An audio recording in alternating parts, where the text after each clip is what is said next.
बेसन का मजेदार सालन, ना कड़ी ना पकौड़े, तो बनते बहुत ही मजेदार। बेसन की गोटियों का सालन और बेसन की टुकड़ियों का सालन, बहुत ही मजेदार, बहुत लजीज और आसान रेसिपी।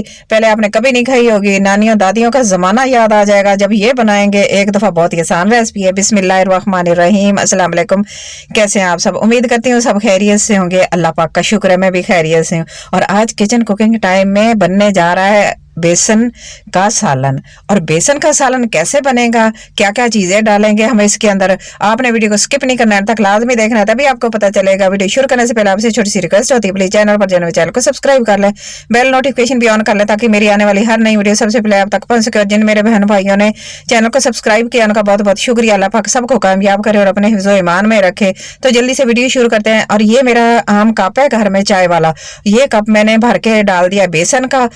और बाकी इसके अंदर जाएगा अजवैन और जीरा और धनिया पाउडर थोड़ा थोड़ा डाल देंगे, नमक डाल देंगे हाफ टी स्पून, और आप अपने टेस्ट के मुताबिक डालिएगा। सुरख मिर्च का पाउडर है मैंने 1 टीस्पून डाला है, और हाफ टी स्पून हल्दी डाल दी है। 2-3 टेबल स्पून दही डाल देंगे एक कप के अंदर। ये 1 कप का मसाला बना रही हूँ मैं। और बेसन को मैंने अच्छी तरह रोस्ट किया है तकरीबन 10-12 मिनट, और इसका कच्चापन बिल्कुल खत्म हो गया है। अब इसको अच्छे से मिक्स कर लेंगे मसालों को, और ऑयल डाल देंगे थोड़ा सा इसके अंदर। तो जल्दी से आप किचन कुकिंग टाइम को सब्सक्राइब कर लें और बेल नोटिफिकेशन भी ऑन कर लें, ताकि मेरी आने वाली मजे मजे की रेसिपी और आसान रेसिपी सबसे पहले आप तक पहुंच सके। और जिन मेरे बहन भाइयों ने चैनल को सब्सक्राइब किया उनका बहुत बहुत शुक्रिया। अल्लाह पाक सबको कामयाब करे और अपने हिफ्ज़ो ईमान में रखे। जल्दी से ये रेसिपी आप बनाएं और रमज़ान में एंजॉय करें। और रमज़ान में दिल करेगा कड़ी बनाने का, तो ये रेसिपी आपने बनानी है और आपको कड़ी भूल जाएगी जब ये रेसिपी बनाएंगे। तो कड़ी से ज़्यादा मज़ेदार और सबसे आसान रेसिपी है। थोड़ा सा ऑयल और डाल लेंगे, तकरीबन 1 टीस्पून मैंने पहले डाला है, 1 टीस्पून और डाल देंगे। और इसको अच्छे से मिक्स करेंगे। सख्त आटा ना तो ज़्यादा सख्त हो और ना ही ज़्यादा नरम हो, बस इस तरह हो जैसे हम पेड़ा करते हैं, रोटियां बनाते हैं ना, थोड़ा सा ऐसे हार्ड हार्ड। अगर आपसे नरम हो गया है तो फिर आपने इसके अंदर थोड़ा सा बेसन और डाल देना है। थोड़ा सा ऑयल हाथों को लगा लेंगे। लगाने के बाद इस तरह लगा के ना, और अब हमने इसको इस तरह करना है कि इसके छोटे छोटे पीस बना लेने हैं। और ये देखें छोटे छोटे इस तरह पीस कर लेने हैं। और ये हम बनाएंगे 5, अच्छा 5 बना लेंगे इसके। जिस तरह हम बनाते हैं आलूओं का साइज, जिस तरह आलू होते हैं आलू की शेप बना लें, कबाब की शेप बना लें, और इस तरह ये जो लंबे कबाब होते हैं वैसी शेप बनाते जाएं और इस तरह रख लें। 5 बने हैं, मैंने 5 तैयार किए बराबर के। चले 5 बनाने के बाद फिर मैंने पानी रख लिया चूल्हे के ऊपर, और उसके अंदर फिर हम इसको डालेंगे। जैसे बॉयल आ जाएगा ना तो हम इसके अंदर छोड़ देंगे और इसको 10 मिनट पकाएंगे कवर करके ना। बस ऐसे बनते रहेंगे। और ये पानी हमने बिल्कुल भी ज़ाया नहीं करना, इस पानी को हम संभाल के रखेंगे। बाद में इसकी सालन का शोरबा बनाएंगे, ग्रेवी तैयार करेंगे, और कोई चीज़ हमने वेस्ट नहीं करनी। बस आपने देखा है कि इस तरह बॉयल आता रहेगा, कवर करके 10 मिनट नोट कर लेना है, क्योंकि हमारा बेसन तो कच्चापन खत्म हो गया था, फ्राई हुआ हुआ है। और बस इसको हम निकाल लेंगे। इतने माशाल्लाह आलूओं की शक्ल बन गई है, इनकी आलूओं की तरह बने हुए हैं और बहुत ही मजे के लग रहे हैं और बहुत अच्छी खुशबू आ रही है। जल्दी से इसको निकालते हैं और ठंडा करते हैं, बाकी चीजें तैयार कर लेते हैं। ये ठंडे होंगे और निकाल के कटिंग करके रख लेंगे। और पानी को ज़ाया नहीं करना, पानी एक साइड पे रखते हैं। इसका शोरबा लगाएंगे हम।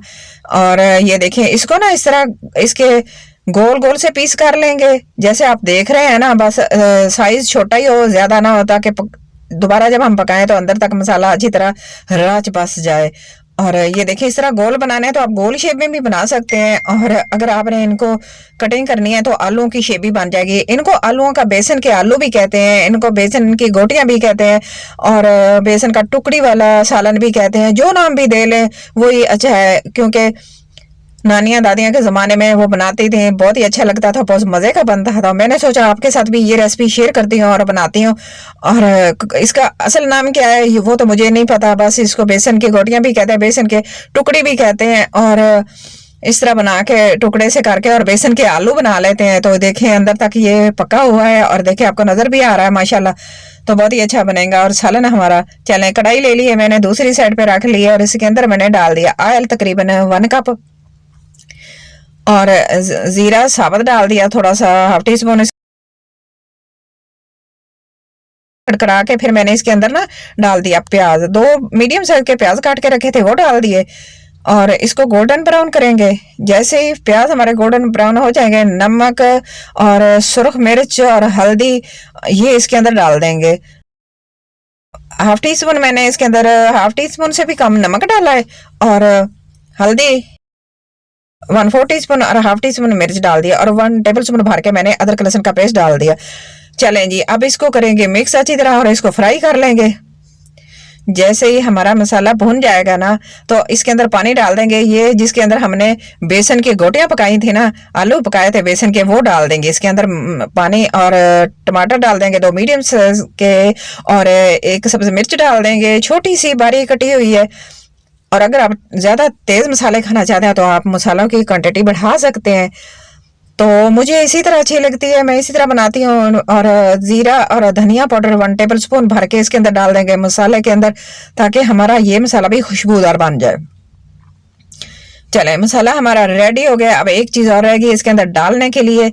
अच्छा, ये मेरे पास दही है, तकरीबन 1.5 कप के करीब दही डाल देंगे भर के। और दही खट्टा है, घर का बना हुआ है, इसको मैंने थोड़ा सा रख दिया था, रूम टेम्परेचर पर आ गया और ये ना खट्टा हो गया। और इसको मसाले सारे डाले और इसके अंदर जग के अंदर इसको कर लिया हमने ग्रैंड, अच्छा सा पेस्ट बना लिया, ताकि ग्रेवी हमारी मज़ेदार बने, अच्छी बने, बहुत ही मज़े की लगेगी। चलें, ये देखें, आपको ना कड़ी बनानी मुश्किल लगती है तो ये आप ज़रूर बनाइएगा। कड़ी जैसा टेस्ट आएगा, बहुत ही मज़े का लगेगा, और कड़ी से भी ज़्यादा आसान और बहुत ही मज़ेदार है। जब भी आपको थोड़ा सा टाइम मिले तो आप ये बनाएं रमज़ान शरीफ में। अच्छा, ये देखें, ये मैंने ना थोड़ी सी अजवाइन, थोड़ा सा ज़ीरा और धनिया पाउडर, गरम मसाला मिक्स, और ये सारी चीज़ें डाल दी। लेमन डाल दिया, 1 लेमन का जूस निकाल के। चलें जी, मसाले हमारे सारे मसाले सारे मैंने डाल दिए। बस अब डाल देते हैं बेसन की, जो हमने क्यूब्स काट के रखे हैं छोटे छोटे गोल गोल से, और वो डाल देंगे गोल कतले से, और इनको डाल के तो बस इसको मिक्स कर लेंगे। मिक्स करके फिर इसको ये देखे साथ साथ बॉयल आ रहा है।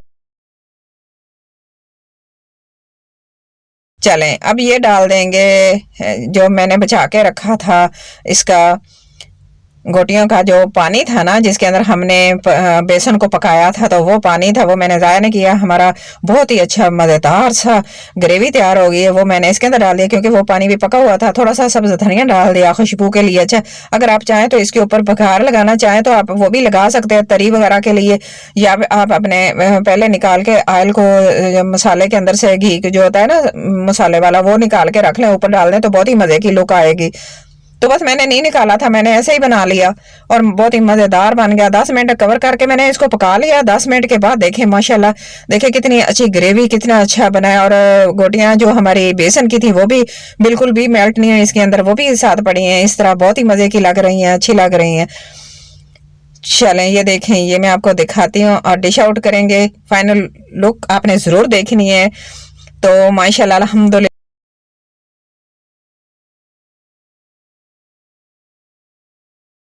अल्लाह पाक सब दस्तरखाना को इस तरह सजा के रखे। अल्लाह पाक ढेरों खुशियाँ अता करे। अल्लाह पाक सबकी मुश्किलात को आसान करे। रमज़ान के रोज़े रखने की, इबादत करने की अल्लाह पाक हम सबको हिम्मत दे। अल्लाह पाक हमारी इबादत को कबूल करे।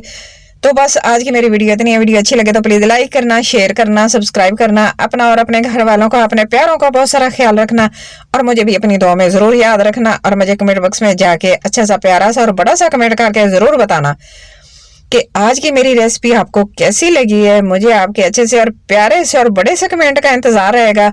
मैं आपको फिर मिलूंगी इसी तरह की आसान आसान और मज़ेदार रेसिपीज़ के साथ। तब तक के लिए अल्लाह हाफिज़।